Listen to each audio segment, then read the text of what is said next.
Dr. Boyce Watkins from Your Black World, and I wanted to take a second to talk about something that I saw yesterday that really got to me that I wanted to speak on and actually commend a little bit. And that person is Mr. Damon Dash. Damon Dash was I guess, he's the former or current CEO of Rockefeller Records. I don't know exactly what's going on with Rockefeller, but Damon is a person that, shall we say, has a very strong personality.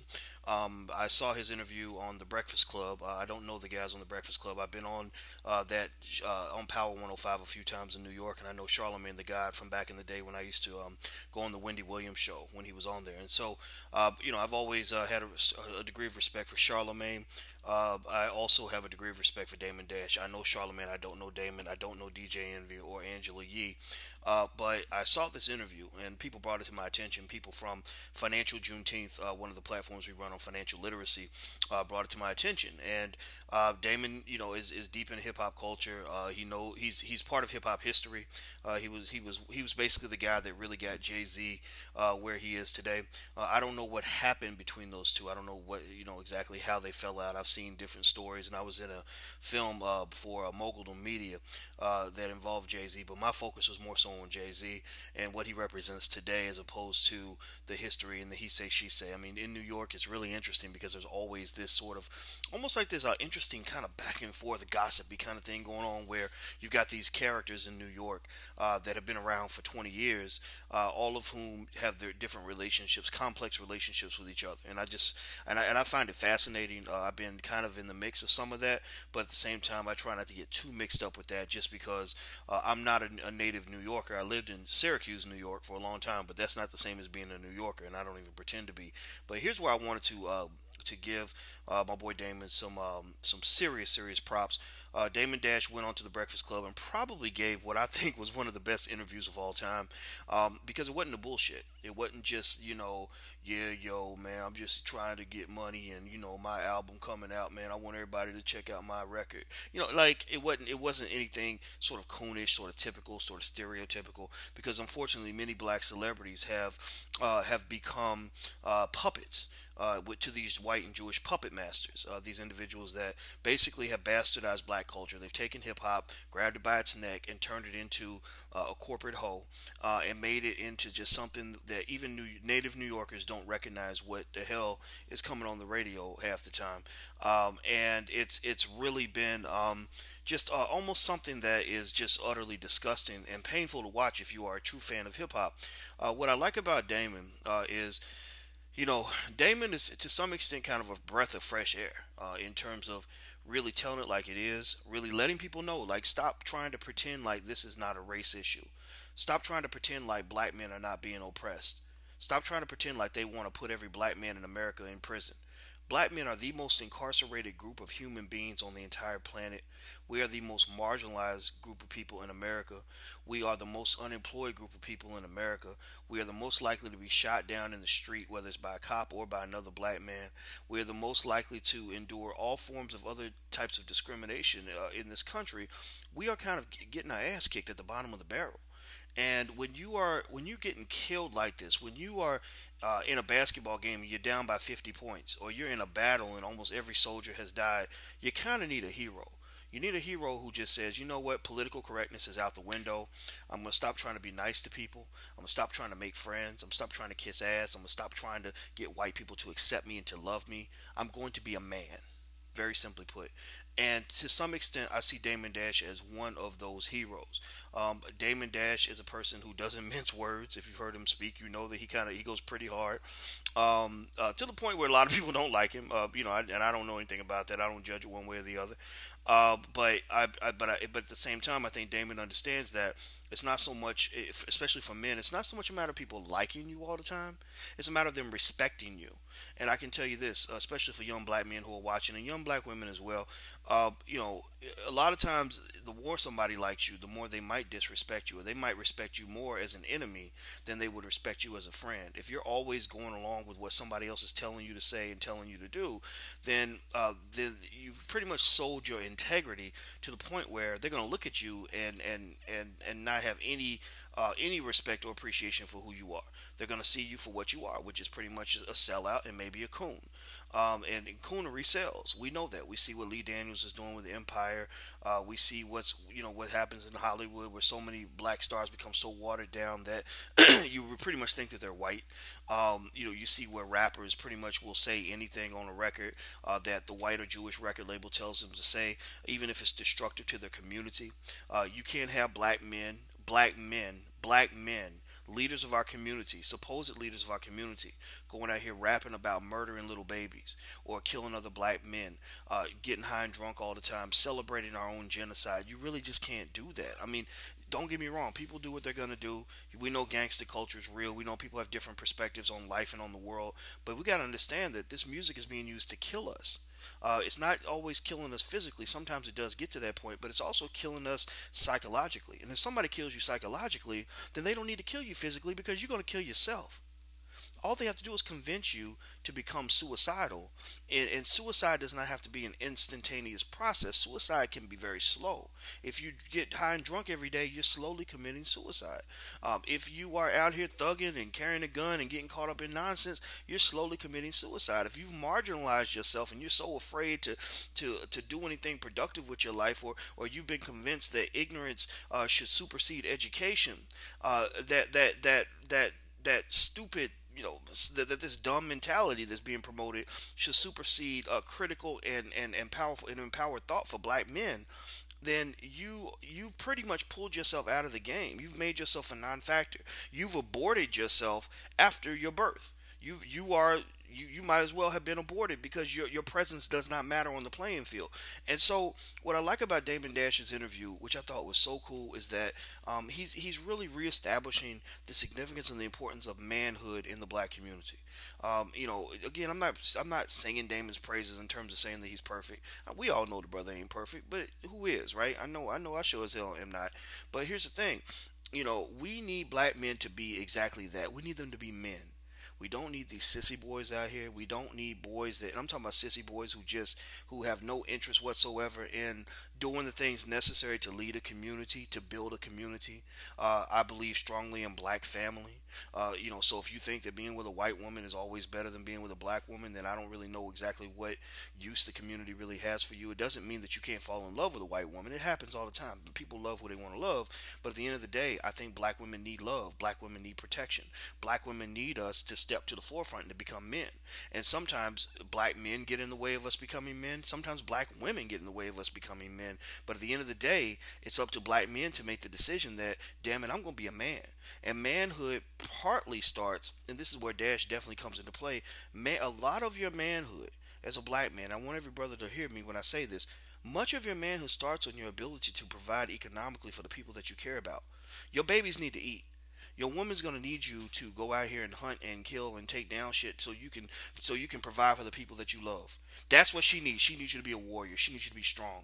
She doesn't need you feeling sorry for yourself. She doesn't need you walking around high and drunk. She doesn't need you walking around uneducated. She doesn't need you walking around just doing stupid things that are gonna destroy your future. She doesn't need that. And there are so many obstacles stacked up against us. There are so many different ways for a black man to be incarcerated. It's ridiculous. And what's so astonishing is that we act like this is normal. It's not normal. We incarcerate more black men than South Africa did when Nelson Mandela was in prison. Then we incarcerate more black men than South Africa did during the height of apartheid. Do you understand that? Apartheid was considered one of the most racist political regimes in the history of the world. We incarcerate more black men than South Africa did during apartheid. What does that say about us? If they are the most racist regime in the history of the world and we incarcerate more black men than they do, then guess what that makes America? So you have obstacles coming at you from every single direction. You have obstacles coming from white men who don't want you to succeed, don't want you to be a man. They always want you to be a boy. They keep you as an infant. If you want to coon and thug and basically act like you be a part of this minstrel show, then they've always got a job for you, because that's what, in their mind, that's what niggas do. You've got obstacles coming sometimes from black women who've been so hurt by the first boyfriend in their lives, which is their father, who've been abandoned by their father or hurt by their father in some way, who will seek sometimes to emasculate you. Some of those who are still dealing with that pain. You've got other black men who sometimes have been so victimized by this culture of ignorance that is being promoted in media, that they will pull you down. That when you want to be that hustler, when you want to be that boss, they look at you like, man, why are you working so hard? Why are you being so serious? Why are you acting white? Why are you studying so hard? And that's absolutely intolerable. You got to understand, because in the black community, we don't need a nation of employees. We don't need a nation of people who are so hell-bent on going to their oppressor to get what they need that they have no ability to be independent. We need a nation of builders. We need, and to get a nation of builders, you need a couple of things. Number one, you need to have the ability to build. That's why I say it continuously, and I say this in my new book, which is coming out pretty soon, and I'll tell you all about that later. Basically, you need the ability to build, which means that every black person in America needs to know how to have their own business, even if you go work for somebody else. You also need to take pride in building. That means that you can't walk around here because some white man gave you a damn job making some good money and put you in a fancy office. You can't walk around here with your chest out like somehow you've accomplished something just because white people like you, and then look down on that brother who's building a small business where he's making a third of the income that you're making. Because guess what? Your children cannot inherit a job. When you die, when you spend 30 years working for IBM and you die and you retire, they are going to replace you and they're going to forget about you. You will be a non-entity. You will live and you will die. No one will really care that much that you were here. But when you build something and you pass that down to your children, then people will be thinking about you and talking about you 100 years from today, 150 years from today. So if you, and in fact, if you look across America, you look at most corporations, most of these big multi-billion dollar companies that exist in America, most of them started with a founder who had a vision for the future. Somebody who built either because they wanted to and knew how to, or because they had to, because there were no other opportunities. So they planted a seed and they grew. And so if you look at companies, you look at Ford Motor Company, you look at Pabst Beer or whatever, I don't know. Look at some of these General Electric, etc. A lot of these companies started off as merely a fraction, not even a fraction of what they are today. You cannot judge the size of a tree by the size of the seed that you're planting. So you cannot think that what you're trying to do as this young hustler, trying to build something, trying to create something for the future, for your children, for your family, for yourself, you can't think of that as insignificant. You need to walk around with extreme pride in what you've built. And understand that there, to some extent, it's not a matter of ridiculing people who go work for white people and all this stuff, but understand that as a community, we will never achieve equality as long as we are begging white people to give us the things that we need in order to survive. Understand that the best way for any white man to have complete control over your black ass is for that white man to know that he's the reason your children get to eat every day. If I'm a man and I know that your kids get to eat because of me, then you're not the man of your house. I'm the man of your house. Period.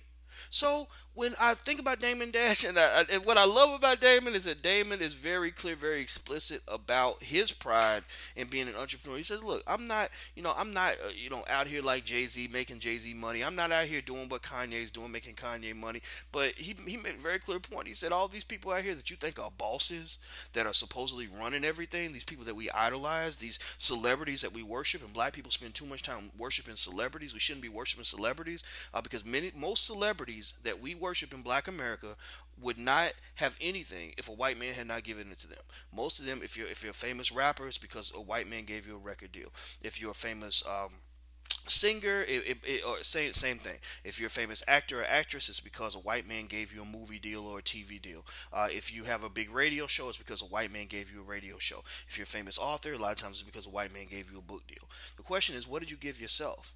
What did you get from your community? What are you building within your community? That's more impressive to me than somebody saying, "Oh yeah, the white people thought I was so talented that they gave me a $20 million contract."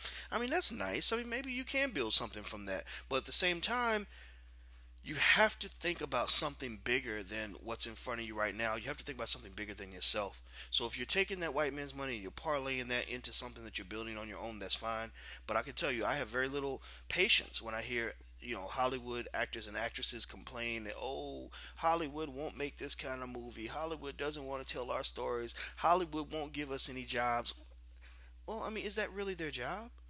I mean, is it really somebody else's job to take care of you and your family? Are they going to take care of their own first, or are they going to take care of your own first? What would you do? Who would you take care of first? The people that are closest to you, or strangers that you care nothing about? Or in the case of the white man, people that you've spent 400 years learning how to hate. They don't like you. I mean, that's just something I think black people have to understand, is that white America does not like you. And at the same time, at the very least, even if they don't dislike you, which is probably the best you're going to get, they will not feel sorry for you. And in many cases, is as long as you're showing up with a picket sign begging them to give you something, they're not going to respect you. So what I love about Damon Dash's interview, and I love the way poor DJ Envy, he broke that brother down. DJ Envy didn't know what to say. Um, what I love about Damon Dash's interview is that he's restoring the significance of manhood in the black community. Black men must take the lead. I don't give a damn what the feminists are saying. I don't give a damn what LGBT other people are trying to say. I'm not dissing whatever people are trying to accomplish in those areas. We know we all. I assume we all believe in equal rights for everybody, whether you're a woman or you're gay and all that. So that's off the table. So, but at the same time, black people need their own movement. Black men specifically need their own movement, that we are operating on our own, that is ours, that establishes our manhood. And understand, you are in a competition. When you're in a competition, no one's going to give you anything. So this idea that came up, unfortunately, to be honest with you, came up during the civil rights movement, this idea that we can beg our way to equality, gotta kill it. You'll never be able to beg your way to equality. A person will never give you everything you need in order to be equal to them. They will only give you the scraps, especially if you don't have the ability to go out and compete for your own. It's just like in a basketball game. The other team will never feel sorry for you because you did not score enough points to win. They're certainly not going to give you enough points to take the trophy that they believe belongs to them. So if you're down by 50 points, they might give you 10 out of sympathy, but they'll never give you 5 points when you're 6 points behind. That just ain't going to happen. So I say black men, stand up, be proud, learn how to build. Every black person should learn how to have their own business. Go to financialjuneteenth.com. That's why we created this financial literacy website. In case you don't know, I taught finance for 20 years. That's my background. That's what I spent many years obsessing about. So we actually have classes on how to start your own business. Everything you need is out here. Go get it. Don't be afraid. Be ready to compete, and don't ask for anybody's sympathy, because at the end of the day, you're a man. You take over your territory, you conquer your space, and don't let anybody talk you out of that. That's all I want to say. I'm Dr. Boyce Watkins from Your Black World. Please take care. God bless. I'm gone. Peace.